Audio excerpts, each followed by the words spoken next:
Hi കൂട്ടുകാരെ, ഇന്നെനിക്ക് ചെറിയ കേരച്ചൂരയുടെ കുട്ടിയാണ് കിട്ടിയേക്കുന്നത്. അത് വെച്ചൊരു കറിയാക്കാമെന്ന് കരുതി. അപ്പോൾ അതിന് എന്തൊക്കെയാണ് ചേർക്കുന്നതെന്ന് കാണിച്ചു തരാം കേട്ടോ. അപ്പോൾ ഇതിൻ്റെ കൂട്ട് ഞാൻ തയ്യാറാക്കി വെച്ചിട്ടുണ്ടായിരുന്നു.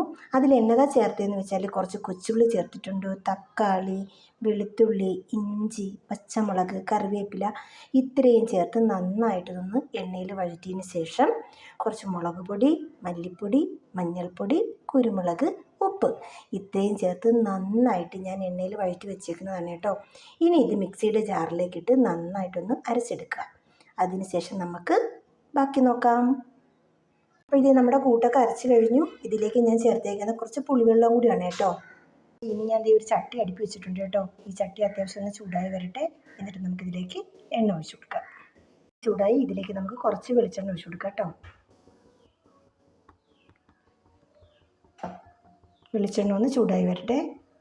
അപ്പോൾ ഇത് നമ്മുടെ കടുവൊക്കെ പൊട്ടിക്കഴിഞ്ഞു. ഇതിലേക്ക് കുറച്ച് കറിവേപ്പില. ഇനി ഇതിലേക്ക് നമുക്ക് അരച്ച് വെച്ചേക്കുന്ന അരപ്പിച്ച് കൊടുക്കാം. നമുക്കിത് നന്നായിട്ടൊന്ന് ഇളക്കി കൊടുക്കാം.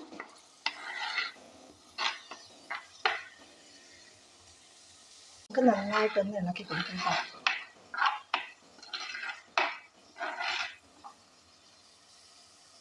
ഇതിലേക്ക് നമുക്ക് കുറച്ച് ഉപ്പും കൂടി ഇട്ട് കൊടുക്കാം കേട്ടോ. നമ്മുടെ അരപ്പൊക്കെ നല്ല പാകമായിട്ടുണ്ട്. ഇനി ഇതിലേക്ക് നമുക്ക് കുറച്ച് വെള്ളം ഒഴിച്ചു കൊടുക്കാം കേട്ടോ.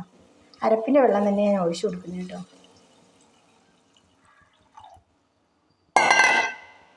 ഇനി നന്നായിട്ടൊന്നുകൂടി ഇളക്കി കൊടുക്കാം.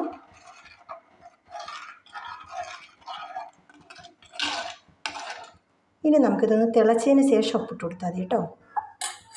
നല്ലതുപോലെ തിളച്ചതിന് ശേഷം നമുക്ക് നമ്മുടെ കറി തിളച്ചിട്ടുണ്ട്. ഇതിലേക്ക് നമുക്ക് ആ മീനിട്ട് കൊടുക്കാം.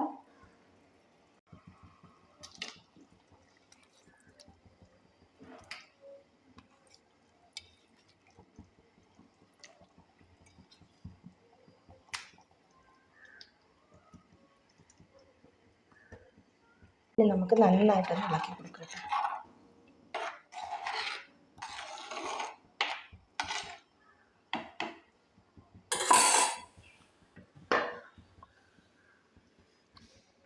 അടച്ചു കൊടുക്കാം. ഇനി അതിൽ കിടന്ന് വേവട്ടെ കേട്ടോ. നല്ല മണമൊക്കെ വരുന്നുണ്ട് കേട്ടോ. നല്ല ടേസ്റ്റാണെന്ന് തോന്നുന്നു. നല്ല മണം വരുന്നുണ്ട്. കറിയുടെ മണം നമുക്ക് കേൾക്കുമ്പോൾ അറിയാലോ നമ്മളെ കറി ഇങ്ങനെ ഉണ്ടാവുന്നില്ലേ. നല്ലൊരു മണം, അടിപൊളിയാണെന്ന് തോന്നി കേട്ടോ. അപ്പോൾ ഇതേ കൂട്ടുകാരെ, ഇതേ കറി റെഡി ആയിട്ടുണ്ട് കേട്ടോ. പക്ഷേ നിങ്ങളോട് ഞാനൊരു കാര്യം പറഞ്ഞിട്ടില്ല. ഉലുവാപ്പൊടി ചേർത്ത കാര്യം ഞാൻ പറയാൻ വിട്ടുപോയി കേട്ടോ. ചേർത്ത സമയത്തുള്ള കാര്യത്തിൽ ഉലുവാപ്പൊടിയുടെ കാര്യം ഞാൻ പറഞ്ഞിട്ടില്ല, മറന്നു പോയതാണ് കേട്ടോ. അപ്പോൾ അതിൽ കുറച്ച് ഉലുവാപ്പൊടിയും കൂടി ചേർക്കണം. അതാണ് നമ്മുടെ കറിയുടെ ടേസ്റ്റ് കൂട്ടുന്നത്. അപ്പോൾ എല്ലാവർക്കും എൻ്റെ വീഡിയോ ഇഷ്ടമായാൽ ലൈക്ക് ചെയ്യുക, ഷെയർ ചെയ്യുക, സബ്സ്ക്രൈബ് ചെയ്യുക, മാക്സിമം സപ്പോർട്ട് ചെയ്യുക കേട്ടോ. ബായ്.